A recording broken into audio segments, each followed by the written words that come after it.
Hey guys, well today's the day. I'm going to start breaking in this LST, the Losi LST XXL2, a gas powered monster truck. What I'm going to do is use a heat gun. The manufacturer's got a certain method that they've got in their book. Well, I've been talking with one of my friends that's got pretty extensive knowledge with this particular model right here with this two-stroke engine.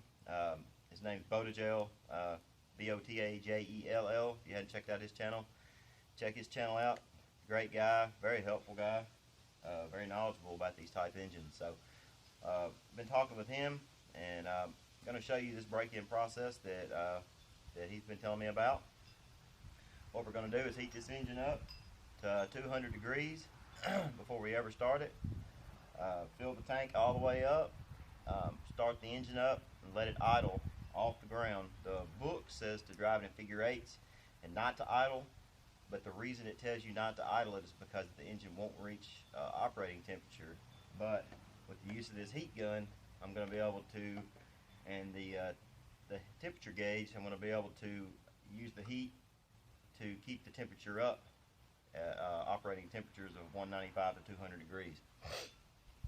So we're going to run the first half tank just down to half, shut the engine off, mark I've got the flywheel marked to where it indicates that the piston's at bottom dead center. I'll show you that real quick, what I've got going on with that. Alright, last night I went ahead and marked the flywheel. I took the header off the back side right here, and I made sure the piston was at bottom dead center. And I came over here, and if you can see these notches right here, this is bottom dead center. I put me a little red mark with a paint marker on the top of the flywheel. So when this red mark is directly up at the 12 o'clock position, I know my piston's at bottom dead center.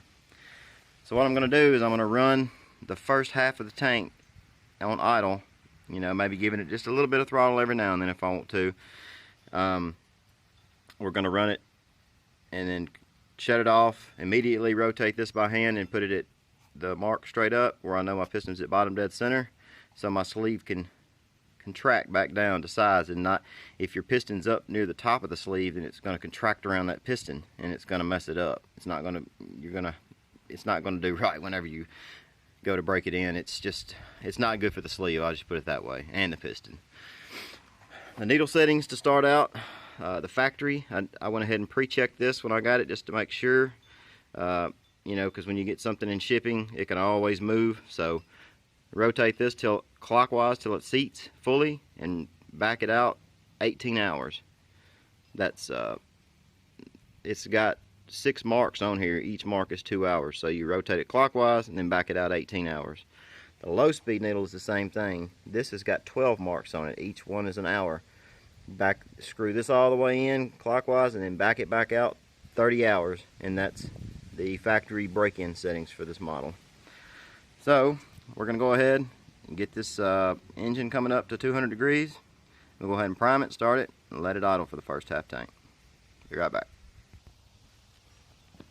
So first thing first, I've got my premix, got my Dynamite.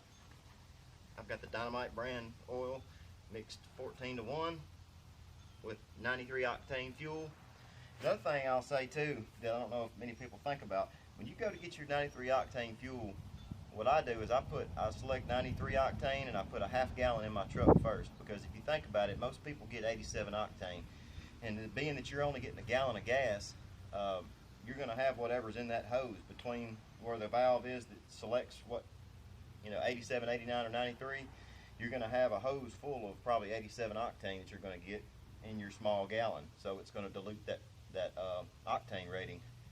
So what I do is select 93, put a half gallon in the truck or so, whatever, and then put it over here, and then I'll go to a gallon and a half on the meter, and then I know I've got a gallon of gas in here. So and I know it's all 93 octane. Anyway, just a little tip there. Go ahead and fill the tank up.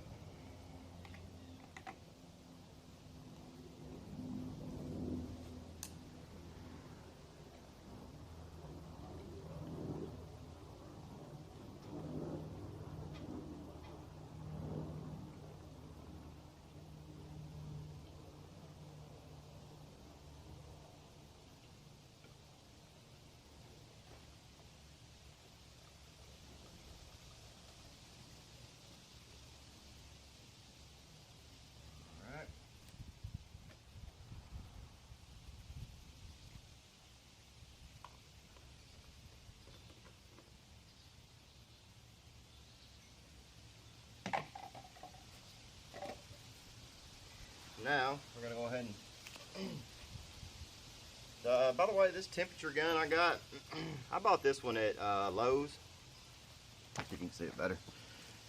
I got it at Lowe's. It's just the general brand. It's got a adjustable, what do they call it, emissivity or something like that. I don't know. It starts with an E anyway.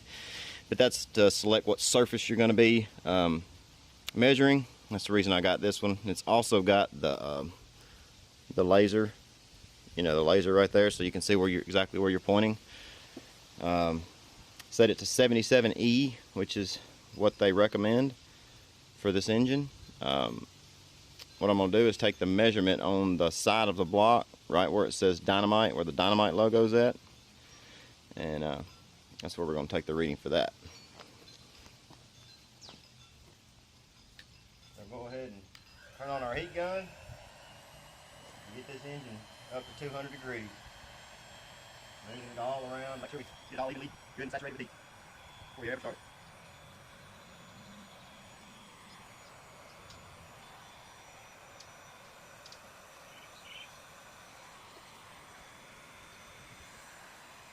Mainly what you want to be heating up right now is toward the bottom, toward the block, not the cooling head. Cooling head's not going to do much for you. That's up above the sleeve. You want to heat up that piston sleeve, crank all that, get all good up to 200 degrees temp.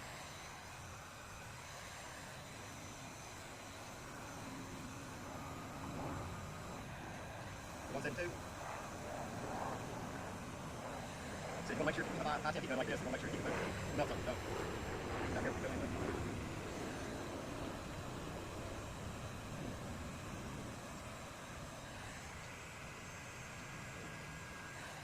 Reading. We're at 206 now. What we're going to do is go ahead and turn our radio on.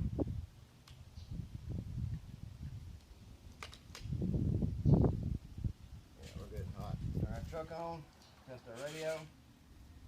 We're going to prime. Put our finger over the exhaust. Put our starter in. We're going to prime it for 1 second and then let off and go another 2 seconds. Alright, now we're going to turn it on. We're ready to go.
That was a little tough to get started, but keeping it as low, keeping the idle as low as you can, but yet keeping it going. Let's get it back going.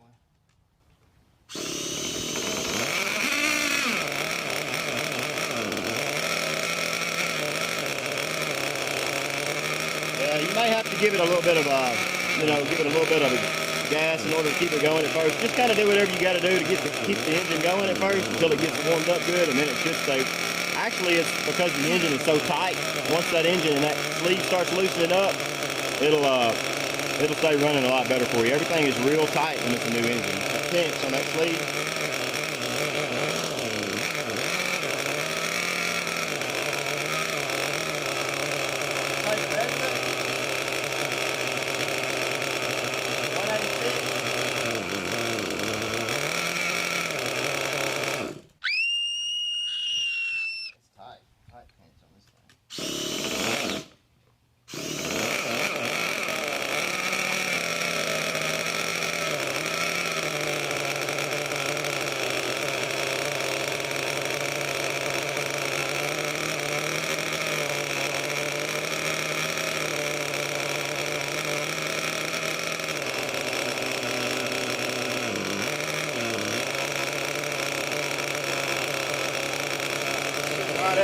1.5. That's perfect.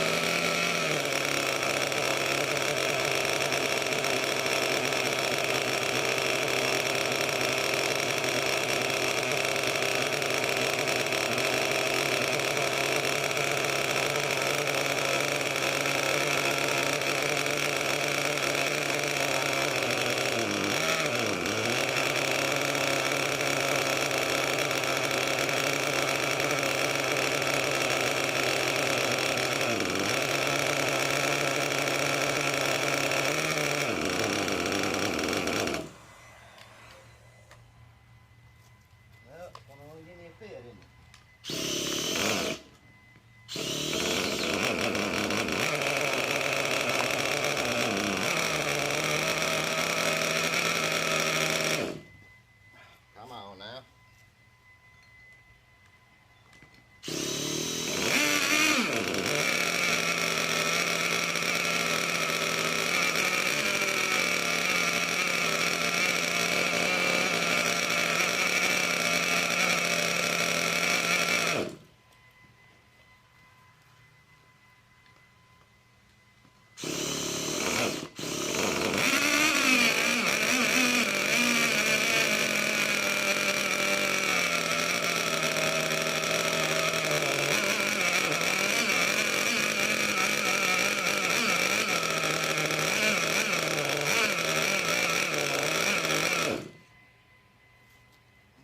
Just keep dying right out like that, but it is.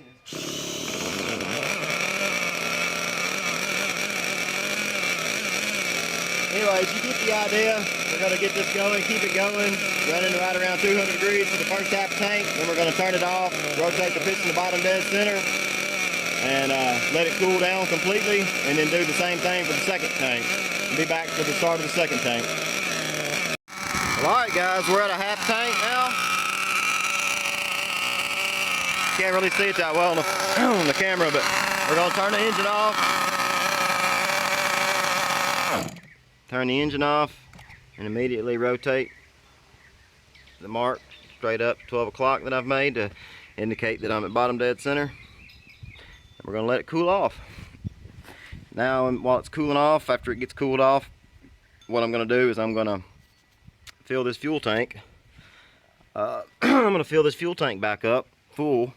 I don't want to run it. I'm going to do another half tank on this second tank, on the second run, and I'm going to fill this tank back up to full, because if you run it from half down to empty, the engine's going to start leaning out on you. That's just typical with any kind of a little engine like this with a pressurized fuel system. But so what we're going to do is fill it back up and do the same thing for a second tank. Preheat the engine before we start at 200. Keep the engine running around 200, run it down to half tank again, shut it down, rotate the piston to bottom dead center, and let it cool completely. And then we'll be back for the start of tank 3